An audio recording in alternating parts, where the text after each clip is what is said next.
Trizac. Il n'a peur de rien, sauf peut-être des qu'on orange.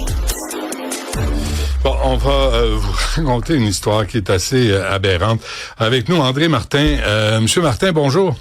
Bonjour, Monsieur Trizac. Merci d'être là. Vous êtes famille de proximité pour votre petit-fils face au directeur de la protection de la jeunesse qu'on appelle DPJ. Expliquez-nous ce qui vous arrive. D'abord, vous avez pris en charge votre petit-fils, vous? Oui. Puis, je vais vous faire l'histoire courte. Là, ouais. C'est ça. On a pris, il y a 2 ans, on a pris en charge notre petit-fils, puis qu'on gardait jusqu'à sa majorité. La DPJ donne des allocations, c'est bien, là. C'est que il y a 3 sortes de montants. Il y a un montant pour aider dans la vie familiale, là, la bouffe, le loyer et tout, vu que c'est une famille plus grande.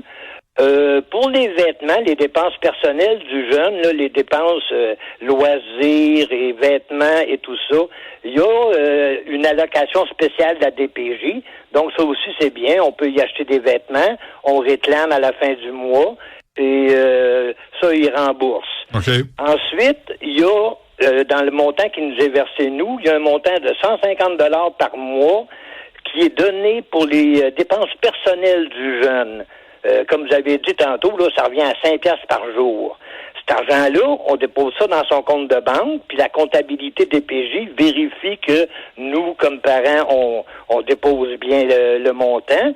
Puis, pour retirer ce montant-là, il faut que ce soit des dépenses permises. Exemple, nous autres, on a toujours dit à notre jeune, bon, c'est important de faire un budget, d'économiser. Donc, il y avait quand même pas mal d'argent qui était accumulé là-dedans. Puis cet argent-là, lui, ce qu'il a fait, c'est qu'il s'est payé un permis de conduire. Mm-hmm. Donc, avec le permis de conduire, 1600 piastres qu'on est allé chercher dans son compte d'économie, qui lui appartient. Fait que ça, c'est parfait, ça. C'est une dépense permise. Là, nous apprenons, là, une couple de mois, c'est qu'à sa majorité, les argents non dépensés sont susceptibles d'être réclamés par la DPJ.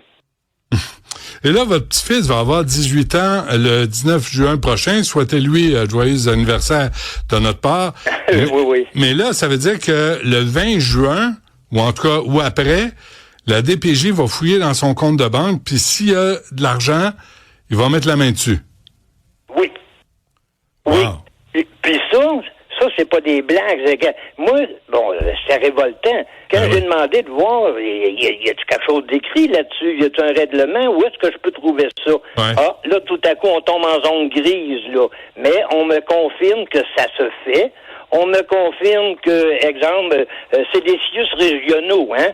On me confirme que, je crois, dans le CIUS de Granby, ils font ça depuis quelques mois, voire 1 an ou 2. Moi, mon feeling, c'est pas compliqué. C'est depuis qu'ils ont dit au ministère de resserrer la vis, là.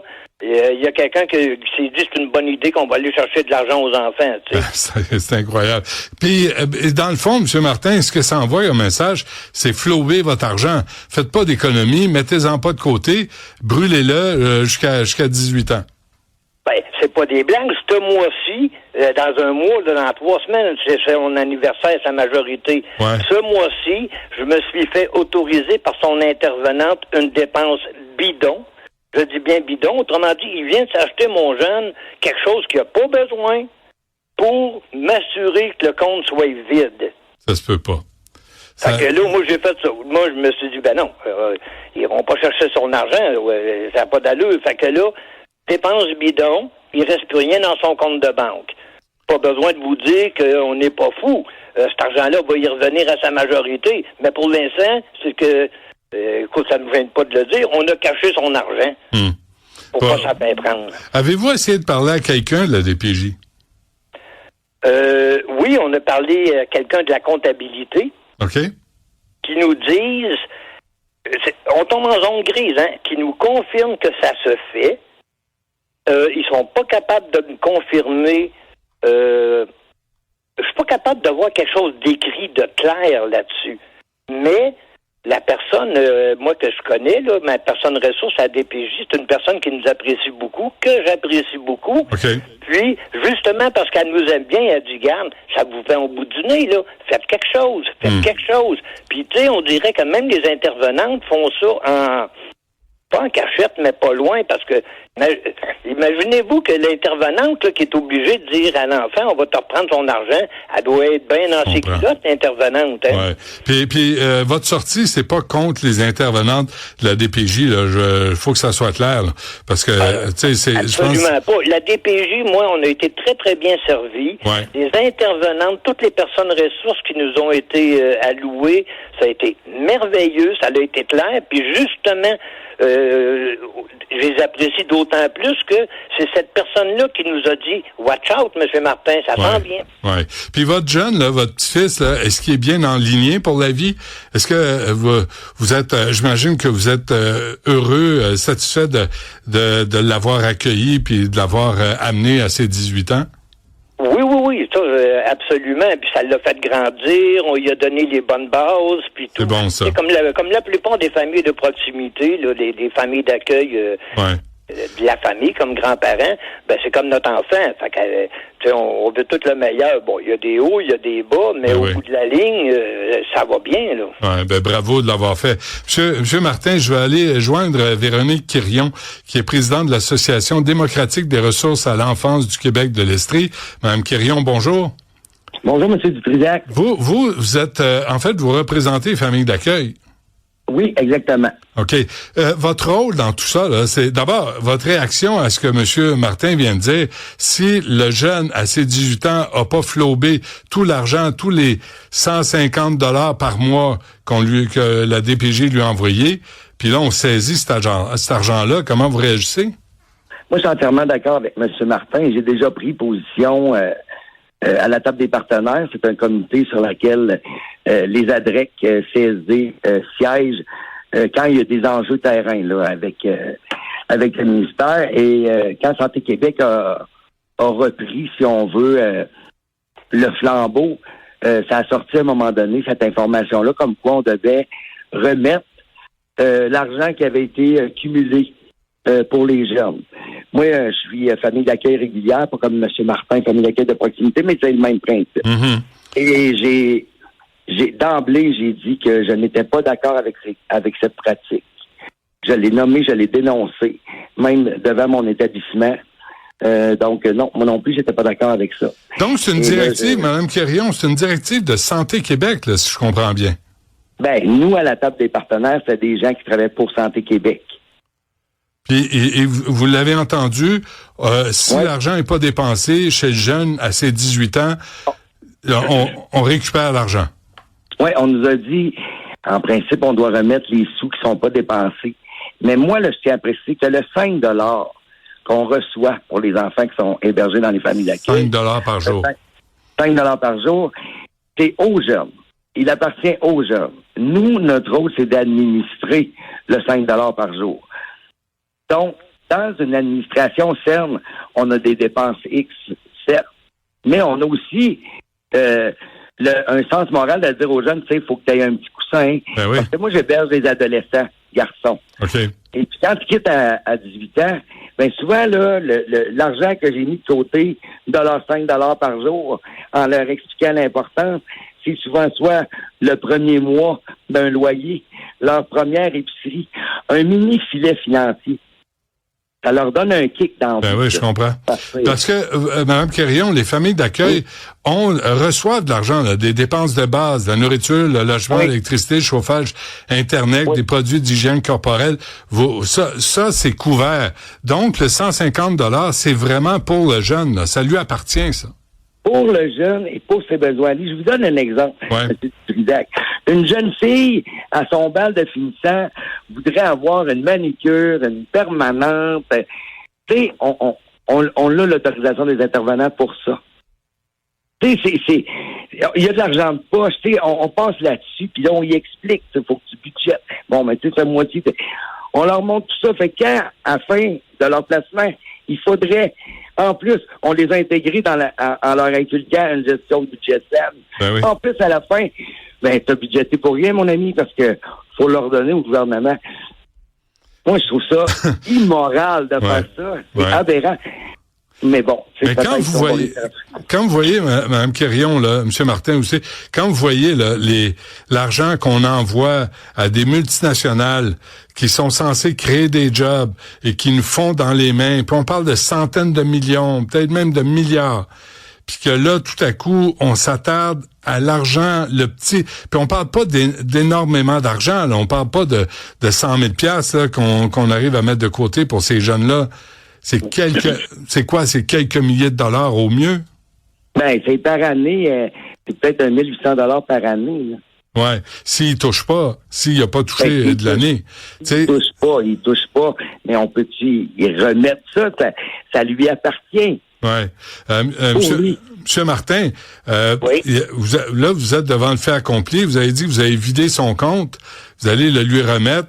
C'est quoi? C'est le conseil que vous donnez à toutes les familles d'accueil, les familles de proximité? Ben absolument. Il est hors de question que cet argent-là, comme dit Mme Quirion, c'est aux jeunes. C'est aux jeunes l'argent. C'est pas à moi, c'est pas au gouvernement, c'est pas à personne. Ben oui. C'est à lui l'argent. Donc, quelque part, si ça nous prend au bout du nez qu'ils vont aller chercher cet argent-là, ben sortez-la cet argent-là. Ça n'a pas d'allure de laisser ça là, puis de risquer que un fonctionnaire vienne le chercher. Je sais pas si vous avez vu comment Santé Québec dépense l'argent pour Santé Québec. Les bureaux neufs, l'augmentation de 15% de tout ce qui était fonctionnaire du ministère de la Santé qui a transféré à Santé Québec, les salaires du conseil d'administration de Mme Biron, du vice-président, qui on l'a mis à la porte à 500 000 par année. Comment vous trouvez ça, Mme Quirion, la gestion de Santé Québec? Écoutez, la gestion, je vais pas me prononcer sur la gestion de Santé Québec, mais par contre, je peux vous dire que on gaspille pas l'argent des jeunes, tu sais, en la mettant de côté. Tu sais, je veux dire, on leur donne un minimum de dignité, vous comprenez. Fait que le gouvernement vienne chercher ces avoirs-là qu'on a accumulés, puis je vous avouerai, M. Dutrisac, que si on a réussi à mettre de l'argent de côté en tant que famille d'accueil, c'est parce qu'à quelque part, de notre côté, on a fait des sorties, on a fait des trucs qu'on paye de notre propre poche, comprenez-vous? Ouais. C'est un choix là, personnel que certaines familles d'accueil, puis il y en a beaucoup, ils le font. Ouais. Puis on le met de côté. Parce que vous me dites, Mme Quirion aussi... Ils vont venir me le chercher. Ouais. Et vous me dites, les familles d'accueil, là, ils ont un budget, mais souvent, ils bottent le budget, comme on dit, puis ils sortent de l'argent de leur poche. Puis pendant ce temps-là, Santé Québec, dans leur nouveau bureau, veut l'argent qui reste dans le compte de banque d'un jeune de DPJ qui a pas eu la vie facile. On s'entend, là. Si tu passes par la DPJ, c'est parce que ta vie est pas simple. Puis là, l'argent qui reste, on va mettre la main dessus. Mais vous dites qu'on bosse ce budget, là. Savez-vous, M. Dutrisac, qu'on a 13,48 $ par jour pour la nourriture des usagers, présentement? C'est incroyable. Puis là, moi, je réussis à mettre... Moi, je bosse le budget d'épicerie. On est en négociation présentement, mais on a 13,48 $ par jour pour nourrir un jeune. Un jeune, un ado?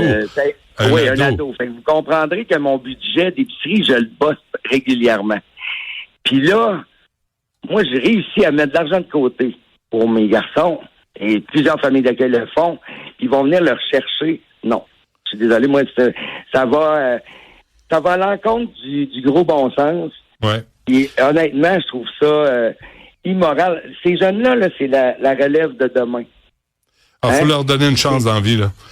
Moi, je pense que, tu sais, le petit peu d'argent qu'on réussit à leur ramasser. Je penserais pas que la question, c'est est-ce que Santé Québec ou le ministère a réellement besoin de ces avoirs-là? Non. Pour ces jeunes-là en particulier. Ouais. La question est bonne. Mme Quirion, il faut qu'on se laisse, là, mais ce que je comprends aussi, c'est que ça fait 36 mois que vous négociez la centrale des syndicats démocratiques pour qui représente 3500 familles d'accueil à l'enfance. Puis comment ça se passe? Comment ça fait que ça fait 3 ans que vous négociez? Comment ça fait que vous n'êtes pas un dossier prioritaire à régler? Écoutez, ça a toujours été extrêmement épineux, je pourrais dire, les négociations avec le gouvernement parce qu'on n'a pas vraiment de rapport de force en ce qui a trait aux négociations. On n'a pas les moyens vous savez, dans un milieu de travail traditionnel, ils ont le droit de grève, ils ont des moyens de pression. Vous comprendrez que nous, en tant que famille d'accueil, on n'a aucun moyen d'appliquer une grève, un moyen de pression, parce que nos services touchent directement les personnes vulnérables, que ce soit pour les ADRAC à l'adulte CSD ou les ADREC CSD à l'enfance. Donc, vous comprendrez que des fois, de demander une seule augmentation, justement, comme je vous donnais l'exemple du 13,48 pour nourrir les usagers, qu'on demande une augmentation là-dessus, ben, écoutez, on n'a pas de rapport de force, donc ça s'étire, mais on a bon espoir à un moment donné qu'il y a peut-être quelqu'un quelque part qui va aller... Madame Quirion, n'importe qui sain d'esprit à Santé Québec, puis je pense qu'il y en manque, là, peut constater que l'épicerie les coûts d'épicerie ont explosé. La livre de beurre est 9 $. Tout a explosé comme prix. Puis vous autres, on vous donne 13 piastres et demi pour nourrir des adolescents. Puis on le sait, les adolescents, ça mange, c'est en pleine croissance. Moi, ça me renverse. Comment on gère mal les fonds publics, comment on gaspille de l'argent avec des multinationales, puis qu'on s'occupe pas de nos citoyens, puis de nos familles d'accueil. Ça me dépasse. Mme Quirion, ça me dépasse. C'est l'avenir de demain, ces enfants-là. Donc, j'ai devant moi, avant qu'on se quitte, j'ai devant moi un message d'une auditrice qui dit « Je suis intervenante DPJ depuis plus de 20 ans. Nous avons la consigne de récupérer l'argent auprès des familles d'accueil pour ensuite faire un chèque aux jeunes à ses 18 ans. » Alors là, on me dit qu'il y a un chèque qui se fait aux 18 ans avec l'argent qui est récupéré. Pensez-vous que c'est vrai? Nous, je peux pas dire la véracité parce que quand j'ai posé la question lors de notre rencontre à la table des partenaires, on m'a dit qu'on avait entendu, qu'on avait noté et qu'on allait nous faire un retour. Mais pour l'instant, on n'avait pas la consigne très claire, comme disait M. Martin. On n'a pas le document ou quoi que ce soit. Donc, on est en attente de ça. Mais même si c'est vrai, Mme Quirion, même si c'est vrai, c'est complètement débile. Là, tu vas payer un fonctionnaire, au lieu de s'occuper des jeunes, là, tu vas payer un fonctionnaire d'aller chercher de l'argent, de récupérer l'argent, de faire un chèque, de l'envoyer aux jeunes. Au lieu de dire aux jeunes, ça c'est ton compte de banque, gère-le, bonne chance, si tu as besoin d'aide, appelle-nous. Mais là, on va prendre un fonctionnaire, faire c'est que je suis plus capable. Moi, j'ai besoin de partir en vacances. Mme Quirion, Monsieur Martin, merci de nous avoir alertés sur ce qui se passe. Souhaitons que Santé Québec, Madame Biron, là, la top fucking gun de Santé Québec, ait la décence d'intervenir et de régler cette question-là avant l'été, avant le 18 ans du petit-fils de M. Martin comme point de référence. Souhaitons ça. On l'espère. Votre message passera, M. Dutrisac. Merci, Mme Quirion. Merci, M. Martin. Bon courage. Lâchez pas.